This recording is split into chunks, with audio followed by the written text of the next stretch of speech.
हरियाणा के मुख्यमंत्री मनोहर लाल खुद चाहते हैं कि प्रदेश का किसान मजबूर नहीं मजबूत होना चाहिए और यही वजह है कि किसानों को मजबूत करने के लिए सूबे में कई कल्याणकारी योजनाएं चलाई जा रही हैं, जिनका लाभ प्रदेश के हर उस किसान तक पहुंच रहा है जो पंक्ति के अंतिम पायदान पर खड़ा है और खुशहाल जीवन जी रहा है।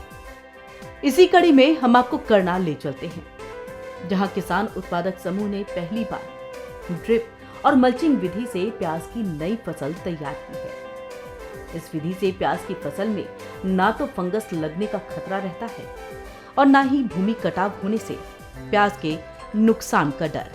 प्रदेश सरकार भी किसानों को इस विधि से फसल तैयार करने के लिए विशेष प्रोत्साहन दे रही है। तो वहीं किसान उत्पादक समूह के अध्यक्ष और प्रगतिशील किसान डॉक्टर सरदार सिंह ने खरीफ सीजन में प्याज की खेती कैसे की जाती है और इसमें अच्छा उत्पादन कैसे लिया जाता है, इसकी जानकारी दी है। ये खरीफ ओनियन के दो तरीके होते हैं। एक तो होता है बीज से पौध तैयार करके लगाने का, लेकिन उसमें क्या होता है कि काफ़ी पौध मर जाती हैं। और दूसरा तरीका होता है बाई बल्बलेट या सेट से। तो ये गंठी तैयार करते हैं हम 1.5 से 2 सेंटीमीटर डायमीटर की, और उसके लिए बीज बोते हैं फरवरी में। और अप्रैल में हमारा अप्रैल या मई के शुरू में गंठी तैयार हो जाती हैं और गंठियों को हम कहीं भी हवादार जगह में रख देते हैं। तो रखने के बाद फिर उन गंठियों को हम अगस्त में लगाते हैं। अगस्त में लगाने पे हमारा प्याज जो है अक्टूबर में या 15 नवंबर से पहले पहले निकल के मार्केट में बिक जाता है। उन्होंने बताया कि खरीफ सीजन में प्याज के दाम काफी अच्छे मिलते हैं, जबकि रबी के सीजन में प्याज के दाम बहुत कम मिलते हैं और इसलिए व्यापारी प्याज को स्टॉक कर लेते हैं और खरीफ के सीजन में बिक्री करते हैं, जिसमें कीमत ज्यादा मिलती है। 15 अक्टूबर से 15 नवंबर के बीच में प्याज का रेट हाईएस्ट रहता है। तो ये इसका महत्व इसलिए बढ़ जाता है कि एक तो हमारे यहाँ क्राइसिस काफ़ी हो जाती है प्याज की, क्योंकि जो अप्रैल का प्याज स्टॉक करते हैं वो ख़त्म हो गया होता है। दूसरा, ये नया प्याज आता है और इसमें आप सब्जी भी बना रहे हैं इसकी, तो 2 प्याज के साथ में आप आलू डाल के बढ़िया सब्जी, बड़ी टेस्टी सब्जी इसकी बनती है। दूसरा, प्याज जो है अच्छा रेट देता है ये खरीफ वाला। और रबी में इतना रेट नहीं रहता, 7 रुपये 8 रुपये मैक्सिमम रहता है सीजन में। तो उसको हम स्टॉक करते हैं, स्टॉक करके यही अक्टूबर तक लाते हैं। और ये क्योंकि हमारा अक्टूबर में तैयार हो जाता है, तो इसका हमें स्टॉक भी नहीं करना पड़ता। वहीं किसान उत्पादक समूह के अध्यक्ष और प्रगतिशील किसान डॉक्टर सरदार सिंह बताते हैं कि नाबार्ड के सहयोग और किसानों की मेहनत से उन्होंने प्रदेश में पहली बार ड्रिप और मल्चिंग विधि से खरीफ की प्याज तैयार की है। खरीफ प्याज की फसल हरियाणा में केवल नूह, मेवात और रेवाड़ी में होती है, जहां फ्लड इरिगेशन का इस्तेमाल किया जाता है और इस विधि से प्याज में फंगस और भूमि कटाव का खतरा रहता है, जिस कारण किसानों की काफी फसल बर्बाद भी हो जाती है। लेकिन ड्रिप इरिगेशन और मल्चिंग विधि से तैयार प्याज की फसल पूरी तरह से बीमारी रहित होती है और इस विधि में प्याज का उत्पादन काफी अच्छा होता है। नाबार्ड को भी हमने प्रोजेक्ट सबमिट किया तो भाई हम जो है 50 एकड़ में हरियाणा में और ड्रिप और मल्चिंग पे खरीफ ओनियन करना चाहते, और ये एक बहुत अच्छा तरीका फसल विविधीकरण का होगा। तो उन्होंने हमें इसको सैंक्शन किया प्रोजेक्ट को, और पिछले साल भी हमारे बहुत अच्छे रिजल्ट रहे। और इस साल भी आप देख रहे हैं, इस साल तो रेट ही बहुत अच्छा मिल रहा है किसानों को। 30 रुपये 35 रुपये के किलो जो है विद लीव्स, पत्तियों सहित मार्केट में जा रहा है।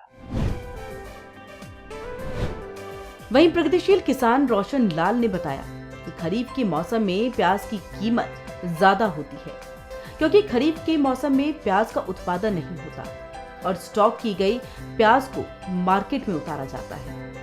जिससे प्याज की कीमत बढ़ जाती है और इसलिए खरीफ के मौसम में ड्रिप इरिगेशन और मल्चिंग के माध्यम से प्याज का उत्पादन करना फायदे का सौदा है। तरीके से लगा के तो इसमें इतना मुनाफा है जितना वो पहले वाली फसल होती है उसमें भी इतना नहीं है। एक तो इसमें प्याज के जो ये ऊपर है इसके समेत ये बिकता है, रेट उस प्याज से डबल मिलता है। एक मार्केट में प्याज आजकल ख़त्म होने के कारण तो भी रेट ज़्यादा मिलता है।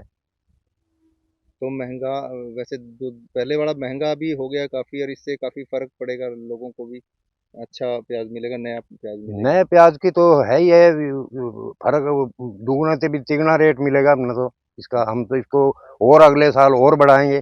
तो आम लोगों को भी राहत मिलेगी, वो जो 100-180 रुपये किलो प्याज ले रहे हैं वो पुराने वाला, तो उसको भी, उनको भी फ़ायदा है और आपको भी फ़ायदा है। हाँ, पहले तो ये है कि वो प्याज आजकल के दिनों वो ख़त्म हो जाता है, बहुत कम ही प्याज बचता है और इस नए प्याज की वजह से इसका रेट भी ज़्यादा मिलता है और इसका उठाव भी ज़्यादा होता है उसमें मंडी में। तो एक तरह से जैसे ब्लैक मार्केटिंग होती है, 80 रुपये 100 रुपये तक पहुंच जाता है इन दिनों प्याज, उससे भी काफ़ी फ़र्क पड़ेगा।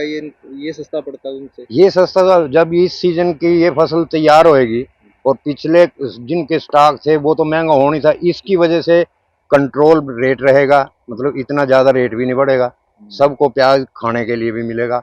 गरीब आदमी 80 रुपये किलो कहाँ से खाएगा, और हम इसको उगा रहे हैं तो ये रेट इसका कम मिले, उनको देना पड़ेगा। प्रगतिशील किसान संदीप कुमार ने बताया कि खरीफ के मौसम में प्याज की खेती करने से किसानों को काफी मुनाफा होगा और लोगों को भी सस्ते दाम पर प्याज उपलब्ध होगा।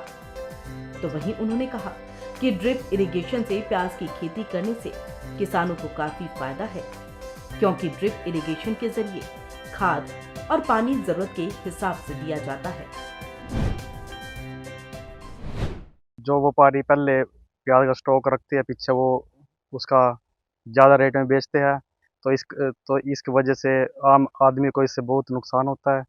तो हमने ये जो खरीफ वाला प्याज डॉक्टर निपको ने सलाह दी, तो ये हमने लाया है। तो इससे हम इसको उससे आधे रेट में, मतलब 30-35 रुपये किलो बेच, जैसे वो मार्केट 50-60 रुपये किलो बिकता है, तो इससे आम आदमी भी प्याज खरीद सकता है। आप किसान को भी फ़ायदा। किसान को फ़ायदा और जो आम आदमी उसको फ़ायदा है इससे। तो ये आपने ड्रिप इरिगेशन से लगाया प्याज? हाँ जी, मल्चिंग से? ये ड्रिप इरिगेशन और मल्चिंग से ये इससे बहुत ही फ़ायदा है। इससे खाद जो डालते हैं वो सीधा पौधे को मिलता है। इससे किसान का बहुत फ़ायदा है। इससे बीमारियां भी नहीं आती, बीमारी भी कम आती है, इससे खरपतवार भी कम होती है इससे। वहीं नाबार्ड के सहायक महाप्रबंधक कुशलदीप ने बताया कि हरियाणा और केंद्र सरकार का प्रयास है कि खेती में विविधीकरण को बढ़ावा देते हुए न्यूनतम पानी का इस्तेमाल हो। ऐसे में ये विधि किसानों को एक विकल्प प्रदान करती है और इसके परिणाम काफी अच्छे आ रहे हैं। तो वहीं प्याज किसानों को धान और गेहूं से अधिक लाभ दे रही है। उन्होंने कहा कि अन्य किसानों को भी इस तरह का प्रयोग करना चाहिए और इसमें नाबार्ड उनकी पूरी तरह से मदद करने को तैयार है। भारत सरकार और हरियाणा सरकार का इस चीज पे विशेष बल है कि फसलों का विविधीकरण किया जाए, क्योंकि हमारा किसान आज गेहूं और धान के चक्कर में उलझ गया है और उससे क्या है, हमें जो नुकसान मेजर हो रहा है हमारे भूमिगत जल का हो रहा है। भूमिगत जल का दोहन धान की पैदावार में काफी हो रहा है और हम चाह रहे हैं कि किसान को हम कुछ इस प्रकार का विकल्प प्रदान करें ताकि उसको उसकी इनकम धान की पैदावार से कम ना हो। इसी उद्देश्य को लेकर हमने नीलोखेड़ी फार्मर प्रोड्यूसर कंपनी की सहायता से नाबार्ड में खरीफ ओनियन, यानी कि वो प्याज जो धान के समय पे बीजा जाता है, उसी जैसे धान हमारा आता है उसी समय पे वो हार्वेस्ट होता है, ये प्रोजेक्ट 3 गांवों में, तखाना, गांगर और संगोही, इन में दिया है 2 साल के लिए और इसके रिजल्ट हमें बहुत अच्छे रहे हैं। उन्होंने बताया कि खरीफ मौसम में प्याज की खेती पहली बार ड्रिप इरिगेशन और मल्चिंग के माध्यम से की जा रही है ताकि प्याज की खेती में पानी का इस्तेमाल कम से कम हो सके। जिससे किसानों को अच्छा मुनाफा होता है। खरीफ ऑनियन का ये जो प्रोजेक्ट है, प्रथम बार इसमें मल्चिंग और ड्रिप इरिगेशन का प्रयोग हुआ है, ताकि जो प्याज की खेती में नॉर्मल जो पानी की खपत होती है, ड्रिप इरिगेशन में उससे भी कम खपत हुई है और हमारे किसानों को इसकी पैदावार से 2 से 3 गुना धान की बजाय लाभ मिला है। आप अभी देखिए, जैसे प्याज का जो रेट है वो करीब 70 रुपए प्रति किलोग्राम चल रहा है और हमारे किसानों का जो प्याज है वो पत्तों समेत बिक रहा है, जिससे उनका मुनाफा और भी डबल हो जा रहा है। नाबार्ड के सहायक महाप्रबंधक कुशलदीप ने किसानों से अपील करते हुए कहा है कि ज्यादातर किसान भाई इस तरह के प्रोजेक्ट लगाएं और मुनाफा कमाएं और आने वाली पीढ़ियों के लिए पानी को बचाएं। और हम चाह रहे हैं कि बाकी भी हमारे जो किसान भाई हैं वो इस प्रकार के प्रोजेक्ट को चलाकर, इस प्रकार के प्रोजेक्ट को अपनाकर फसल विविधीकरण को अपना सकते हैं, हमारे भूमिगत जल को बचा सकते हैं, ताकि आने वाली पीढ़ियां हमें भूमिगत जल के दोहन के लिए हमें जिम्मेदार न ठहराएं। धन्यवाद। हरियाणा के मुख्यमंत्री मनोहर लाल और कृषि एवं किसान कल्याण मंत्री जेपी दलाल के नेतृत्व में हरियाणा सरकार किसानों की आय बढ़ाने के लिए निरंतर प्रयास कर रही है और परंपरागत खेती के बदले प्राकृतिक और आधुनिक खेती अपनाने के लिए प्रेरित कर रही है, जिसका असर प्रदेश में साफ दिख रहा है, जिससे प्रदेश में प्रगतिशील किसानों की संख्या बढ़ती जा रही है।